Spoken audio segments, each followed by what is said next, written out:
Greetings from Mobility Outlook and welcome to Mobility Features.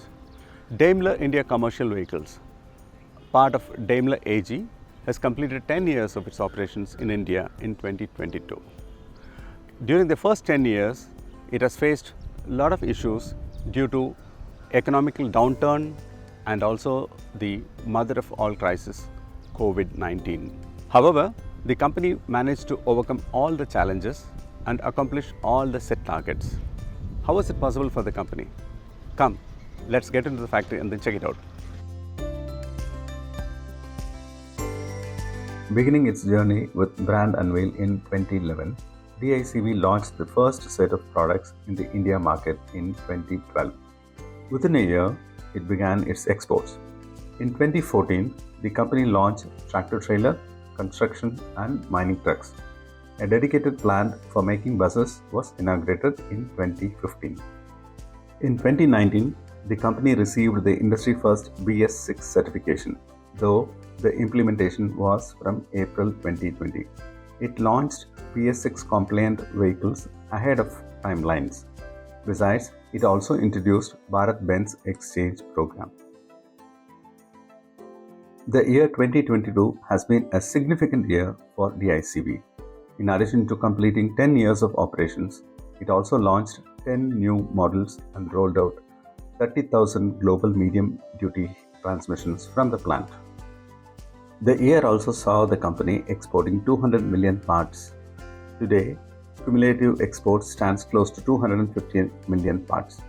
In addition, DICV exported highest number of vehicles in a single year as it shipped more than 11,000 units. Today, it exports to more than 60 countries. The company currently employs around 4,000 people. Now, let us hear from Mr. Satyakam Arya, MD and CEO of DICV, on the journey of the company during the first decade of operations. When we were making the plan to enter Indian market, we said this is not a market you can treat like any other market. It's a very special market, it's a very important market because it has the highest growth potential in the world. And therefore we did a lot of different things when we planned our entry into the market. And I think the first 10 years were about enter and establish yourself. And I think we have done that pretty well. The important thing is, how do you measure what have you done and how have you done? I think there are three aspects to it. One is the impact which you have created within your closed ecosystem, which means your employees, your customers, your stakeholders like suppliers or dealers. The second is what impact have you created on the industry itself, the CV industry in India. And the third is the larger impact which you create in the society. So let me pick each of them one by one. First, creating an impact in our ecosystem, closed ecosystem. Well, we've more than 4,000 employees in the company. We've generated more than 60,000 jobs in our closed ecosystem, whether it's our suppliers, tier 1 to tier N or the dealers. We've produced and sold more than 200,000 trucks, out of which about 160,000 have been sold in India. And we've exported more than 55,000 to more than 60 markets around the world. Today, BharatBenz is known for technology. It is known for the best total cost of ownership we provide in the market. So that's the impact which we have created in the closed ecosystem. When you look at the industry itself, I think we've contributed a lot to transforming the entire CV market in India, and I'll pick some examples of why we believe so. First one is, when we came to the market, more than 80% of the market was cow trucks, and we all know they're not safe. We said we will not do cow trucks. We will come with only steel cabins which are engineered well and which have been tested for safety. Today, only 20% of the market is cow trucks. So I believe we have actually driven that transformation in the market. The second is when we look at the comfort and the safety which our drivers need. I think we have never compromised on that. We've always led the way towards providing that to the market. Another example of that is The heavy duty truck cabin of DICV is actually now certified even for European crash safety norms. Those norms are not yet applicable in India, but we said we will not wait for the government to bring those norms. We will move ahead and offer that to our customers. So that's the impact which you create on the industry. The third aspect is what impact have you created on the ecosystem? Well, I believe we've not stopped at looking at our products, but we've cared for the drivers. We've given them safety and comfort which nobody else offered. We've created jobs in our entire ecosystem. We've localized our products to more than 95% by value, and that enables that we work with more than 400 suppliers in our ecosystem. So I believe that's the impact which we have created in the ecosystem. We are the company which is a net exporter. Our imports are only less than 5% by value, while our exports are about 40% of our revenues. And that's how we have also contributed to the economy of the country. So I believe we've done our entry and establishing the first 10 years quite well. It's an interesting journey that you had. How is it going to be in the next 10 years? Well, once you have established yourself in the market, what is the next step? The next step is growth and sustainability. With having established yourself well, you have to now use that platform to grow to the next level. So these are the two things which we are going to focus on to grow in the market step by step and to focus on sustainability. We will also focus on making our company paperless, for example. As you can imagine, in any business, you use a lot of papers. And we have taken a target that by next year, will be 100% paperless as an organization. Only for the statutory needs, if something is needed on paper, that will be printed, but otherwise not. We are working on diversity. We want to have 20% of our leadership positions with gender diversity by 2030. So there are a lot of things which we are working on, covering all the aspects of ESG or sustainability, which we talk about today. Join us for an immersive tour to the factory of Daimler India Commercial Vehicles, where you get to witness the mesmerizing world of commercial vehicle production. Our journey starts in the bustling body shop, where the magic begins with the creation of the cab and preparation of chassis. Next, brace yourself for the thrilling moment, the symbolic marriage, where the cab and chassis unite, forming the backbone of each truck. But the journey doesn't end here. We will see the meticulous quality control measures that ensure every vehicle meets the highest standards. Finally, witness the grand finale at the end of the line, where the finished trucks gracefully move to the storage area, ready to hit the road. This is chassis fabrication line. The process begins with the fabrication of the chassis, which forms the structural framework of the truck. Once the chassis is ready, the engine is installed. This involves securing the engine to the chassis and connecting all necessary components such as the transmission, exhaust system, and fuel lines. Here, the marriage between cabin and chassis takes place. The cabin is constructed separately and then attached to the chassis. This includes the installation of seats, dashboard, steering wheel, and other interior components. This station is specifically for electrical and wiring installation. Electrical systems, including lighting, sensors, and controls, are integrated into the vehicle. This includes the installation of the wiring harness, which connects all the electrical components. At this station, axles, wheels, and suspension systems are added to the chassis. This enables the truck to support its own weight and provide mobility. Subsequently, the truck undergoes a thorough painting process to protect against corrosion and provide a polished appearance. This includes priming, painting, and applying protective coatings. Each truck undergoes rigorous quality checks to ensure all components are properly installed and functioning correctly. This includes test of mechanical, electrical, and safety systems. After passing quality control, any remaining components such as trim pieces, badges, and decals are added. The vehicle is then inspected for one final time. The completed truck rolls off the assembly line and is ready for distribution to dealerships or directly to customers. Let us now hear from Mr. Anshum Jain, COO, DICV, on how the company maintains quality. Unfortunately, products from India in the global scene are still not known to be of world-class quality, and that's the first perception we got to change. And how do you do that? One is you work on the mindsets of people, as I said before. Now, then you have to give them the methods and principles and tools. So we have a mix of both the contemporary quality control techniques, such as gate reviews or the gate processes. But what we have done is we have gone a step further in both directions.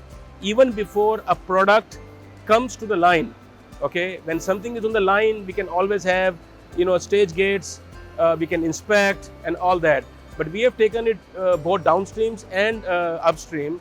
So, for example, upstream, we are enhancing the process, the way we launch the new products. Typically, we have launched the products with too many issues in the first 3 months, what we call infant mortality.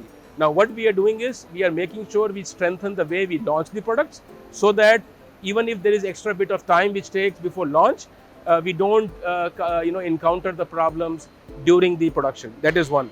And the second is downstream, which means a good example of downstream what we have done is, typically our plant parameters in terms of quality used to be at the plant level. Okay, for example, defects per unit at the plant level. We broke it down by product. Hey, let's not talk about the plant. Let's talk about heavy duty truck, medium duty truck, and the bus. Then we went a step further. Why should we talk only about at the line level? Now we are talking the quality parameters at a zone level. Zone is nothing but a group of 3 or 4 stations. So which means the whole line is divided into 6 or 7 zones, and each zone there is a team responsible to meet the quality and other parameters. Now what happens is these become mini factories. So each zone leader is responsible to make sure his factory is performing to the best in the plant, and there is some sort of healthy competition between the zones. And I can tell you the results have been truly amazing, because once you give the once you empower people to make their own decisions and you call them CEOs of that factory, what they can do is simply amazing. So that way we have really made good progress. To enhance productivity, the company adopts 2 methodologies: scientific-based work allocation and elimination of unnecessary work. Now, as our production is at a level where we work 2 shifts, almost fully loaded, we have to bring a scientific method to decide, how should we design our lines? How should the loading of the lines be? How should the work allocation be? How should the level loading of the lines be? Okay, how should the balancing of the lines be? I think just by doing that, not making anybody work harder, but just using the scientific method of work allocation, I think we have been able to increase the productivity to the tune of 12 to 15%. That's one method. The second method is, typically we go after, can we do something faster? But we also have to focus on, can we eliminate the work which is not required, or what we call elimination of non-value added work. So that has been one thing we have been focusing on, using various lean methods and lean techniques to reduce the non-value added work, increase the throughput, and again the results have been truly amazing. On the sustainability initiatives taken by the company, Mr. Jain says, today I am proud to say we are already close to 86 or 87% level. So 87% of the energy used to produce trucks and buses comes from renewable sources. We even have 4.4 megawatts, 3.3 megawatts of solar power already installed, 1.1 megawatt, in the process. So that is one thing we are working on, and we also are working on some of the let's say, innovative methods to try to close this remaining 12 to 15% of the gap. So we are committed that in next 2 to 3 years, we want to get to 100% renewable energy use in the plant. That's one. Other one is water neutrality. Again, about 90% of the water which we use is natural, comes from rain. We are fortunate to have a huge pond, a natural pond inside our premises. So we have used methods to collect even more more water from the rain. And again, our aim is next 2 to 3 years that we don't have to buy any water from outside, and we are completely water neutral. The company has introduced a lot of initiatives on digitalization. Let us hear from Mr. Jain on some of the steps taken in this direction. CV market in India is doing great. Similarly, we are producing more trucks than ever. Some of our lines are fully loaded. We are at almost knocking on the door of capacity. But more than the pure capacity, what is important is the complexity, because customers are becoming more choosy, product life cycles are decreasing, and the number of variants to make the same number of trucks in a year, the number of variants I have to produce is simply exploding. For example, on our heavy duty line, we produce as many as 600 variants in the same line. And these are multiple emissions level, left-hand drive, right-hand drive, and you can imagine the amount of complexity it is on the line. And it directly also links to the quality performance of the plant. So coming back to your question, what we want to do is we want to really step on the pedal when it comes to using digitalization as the backbone for us to manage the complexity. And with the use of digitalization, we want to make sure people understand it, because what digitalization is doing, it is enabling us to do those tasks which were not humanly possible, in the past. For example, with 600 variants, it is almost impossible for my people on the line to remember, to make the truck assemble without a defect. But we want to enable them with digital tools. So that is one of the main initiatives we want to take in coming years. Mr. Arya is confident on the growth prospects for the company in the next decade as well. Well, from the business point of view, we want to lead sustainable transportation. So that's what going to drive us for the next decade. Well, we brought the concept of TCO to the Indian CV industry. It's encouraging to see that more and more fleet owners today talk about total cost of ownership and not just the price of the truck or the bus at which they buy it. TCO is the criteria now. TCO has become the criteria now, and this is another contribution of DICV to the CV industry. And we believe there is a very strong need to improve on that year on year. And we will continue to invest on our products to make that better, to make our products more efficient, more fuel efficient, more safe, and more comfortable for our drivers. The other thing is we will look at how do we switch to zero emission in future. If you look at India as a country, we have decided that by 2070 we want to be carbon neutral. Now that's quite far away, but I think that's the time which our country needs to achieve that. And we are very carefully, step by step, charting out our plan on how do we lead the transition from fossil fuels to the other fuels. DICV is the only Daimler Truck subsidiary in the world to make all the 4 brands, that is BharatBenz, Mercedes, Fuso and Freightliner, under one roof with a uniform global quality standard. What next? Daimler views this plant as a very important plant in our entire ecosystem, because this is where they get a world-class quality. This is where they get a very cost-competitive manufacturing location. So we continuously look at different opportunities that we can continue to grow the volumes behind these brands, to continue to grow the portfolio of the models we have in these brands and supply to more and more markets.